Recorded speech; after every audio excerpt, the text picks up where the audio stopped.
Thank you for joining me today on Paint a Beautiful Picture. This is episode 120. Today we're going to talk about music.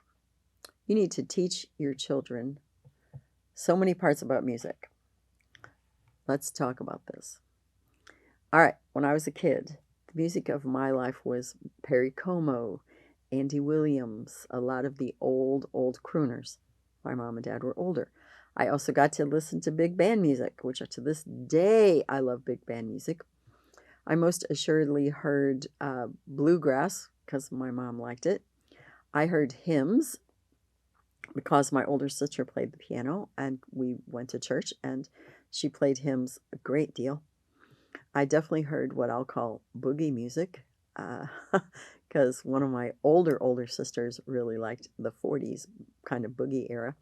I had a sister who loved Elvis, and of course I grew up in Metro Detroit, so I heard Motown at its roots. I mean, at its absolute roots as a baby. In other words, I grew up with a lot of music, which I'm happy for. I've shared with you that every single person in my family can sing and has a decent voice, and everyone in my family can play an instrument. There was a lot of music in my life. I don't know if you listen to music, at least on the radio, or you just hear canned music when you're in the mall or in the grocery store or even at Walmart. They have canned music a lot of times. It's kind of crammed down our throats. We're exposed to music, but that isn't music that we choose. And so if you have the option of listening to whatever you want to listen to, what do you listen to? Last night, I went on YouTube just for entertainment's sake, because occasionally I like to do this, and I listened to Come and Get Your Love with Redbone. Oh, actually, I didn't just listen to it. I watched those guys. Just Remember I Love You by Firefall, and quite a bit of really decent older music, and I guess I'd never watched those guys perform some of this before. So it was kind of interesting for me. I didn't realize what some of those people actually looked like. It was a little shocking in some ways and surprising. I watched some episodes of American Bandstand with Dave Clark, which I used to watch as a kid with my older brothers and sisters who were teenagers. And I found it just really fascinating. I wanted to look at some of the influences of my life before I talk to you about this. If you were a person who was raised on MTV or other kinds of music videos and saw a lot of flesh or a lot of insinuated sexual innuendo, some anger. I remember the whole Metallica vibe that my son kind of was into, and he wasn't allowed to watch it, but he would go to his friends and watched it anyway. You probably understand something about the influence of music. As little kids learn best and they enjoy things that are musical. So you teach them the ABC song, and they learn all of their ABCs more quickly than if they just try reciting them. You do nursery rhymes, they start to develop a sense of rhythm and a sense of rhyme. It's just really good for them. So I'm going to sing one of my kids' favorites for you just for a second. You might not even know this one. It's kind of an old one, but we really liked it. Sing a song of sixpence, a pocket full of rye, 4 and 20 blackbirds baked in a pie. When the pie was open, the birds began to sing. Was not that a dainty dish to set before the king? The king was in the counting house, counting out his money. The queen was in the parlor, eating bread and honey. The maid was in the garden, hanging out the clothes, when down came a blackbird and snipped off her nose. Okay. And my kids know hundreds of nursery rhymes because I do. When you're singing nursery rhymes with your child, it helps them to understand new numbers because music is very numerical. Language, it just does a lot of things. It's really good for a kid in their mind. So if you don't know any nursery rhymes, then try to get your hands on them and start learning them and sing them with your kids. You can sing crazy things as you're playing games like a tisket, a tasket, a green and yellow basket. I sent a letter to my friend and on the way I dropped it. I dropped it. I dropped it. If you don't know that one, you need to learn it because that one's really fun. So that's a run in a circle game, a lot like Duck, Duck, Goose. The point being that little kids are very drawn to music and they like it. If you're always playing heavy duty metal in your house, your kid is going to have a really, what I'm going to call a headbanger mentality. They might not even be able to handle quiet at all. When they get to be a little bit older, they go to school, they might be losing their mind because it's dead silent in the classroom. You need to be aware of the tone that music sets. When my daughter-in-law was pregnant with her first one, all she ever listened to was classical music because she had read about baby Einstein and the theory of what that calming music does for your child.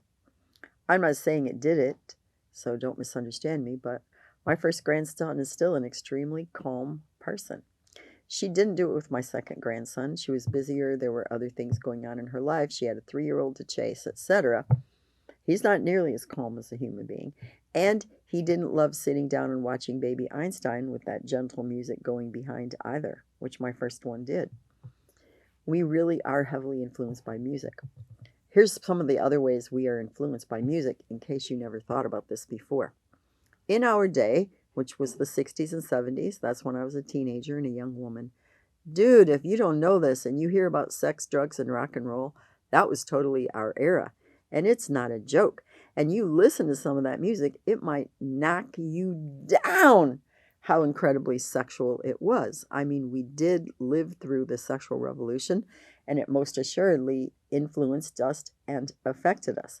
So there are times when I will listen to that, or my grandsons and I, with my kids, will be playing cards or things like that, board games, because we always listen to the oldies, and we'll start singing, and I'll be like, whoa, I didn't really think about those lyrics when I was younger, and now that my grandsons are singing them, I'm really thinking about those lyrics.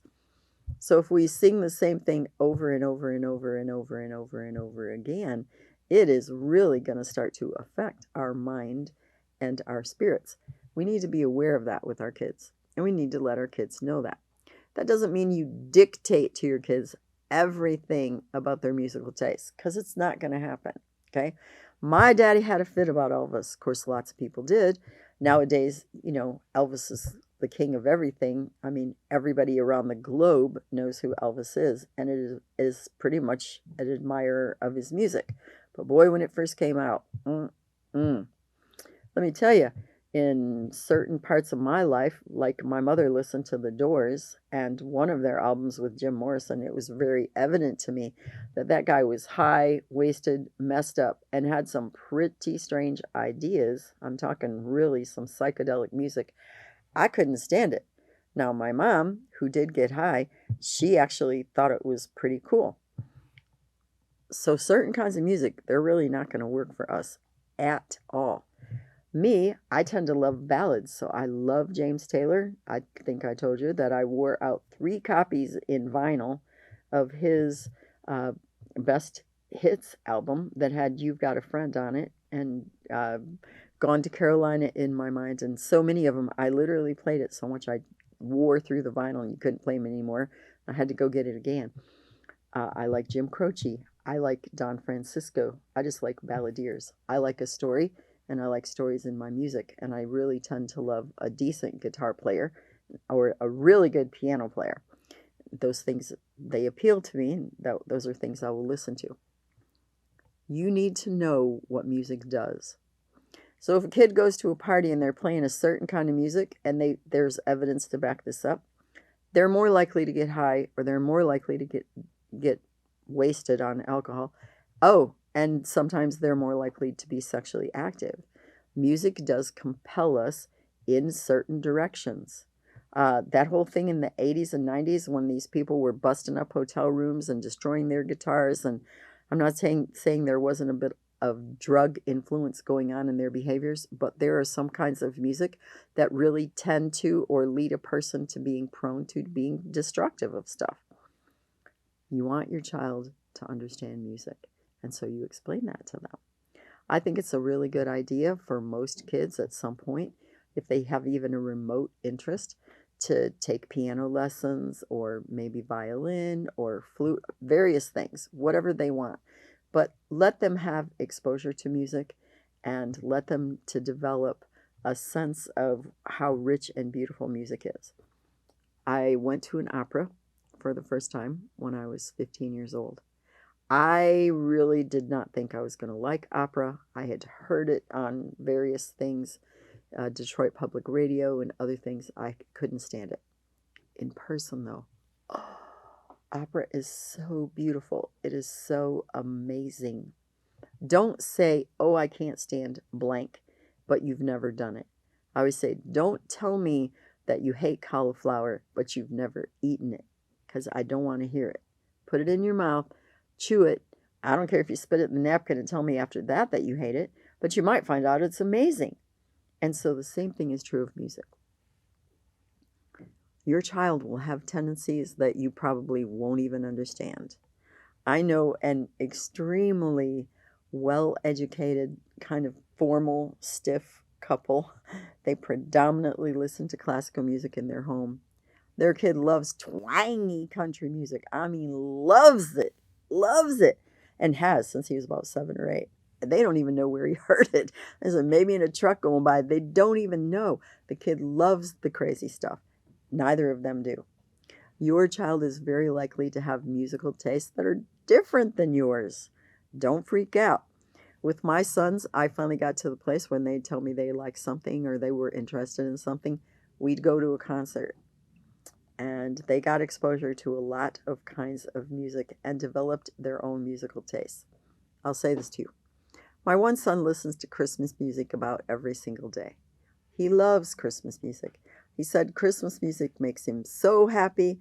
It just does great things for his heart and his mind. He really does. He listens to Christmas music year round. My other son owns almost 10,000 CDs, and he has a lot more music than that online. He owns everything Johnny Cash ever made, which is hilarious because when we used to go on trips and I'd play country music, because country music can keep me awake at night. When I used to work all day and then we'd have to go somewhere and I'd turn it on and I'd stay awake and he'd complain, Mom, I hate country music. Now he owns every single thing Johnny Cash ever did. I find that quite hilarious. But he has a huge range of interest in all kinds of music. They were exposed to music and they learned to love it. I want you to teach your children a strong appreciation for music. I've shared this story before, but I'm going to leave you with it because it's such a great story and it's the truth. I was a very talkative youngster. I met my brother's 5th grade teacher and we became friends. After school, I would stay at her classroom and sometimes help her correct papers. And so one day I played French horn. Mr. Detter, our band director, brought one in because I could already play the recorder very, very well and read music. And he let me play this French horn. So I'm this little tiny kid playing the French horn. It was like I was born to play it. So one day, Miss Colbeth brought in a record player, put a record on, and set the needle down. She said she felt like it was a complete miracle because for over 30 minutes, I never made a sound. I was so enthralled by the sound of Dennis Brain playing Mozart concerti on his French horn. Absolutely nothing like that sound on the face of this earth, even to this day. Wow, that is like the music of heaven. Really astounding for me. My challenge question for you today is, do you have an appreciation for music? And are you teaching your child to truly appreciate the beauty and the wonder of music in our world? Go outdoors today, especially if the wind is blowing. Listen to the trees of the field clap their hands together. It is beautiful music.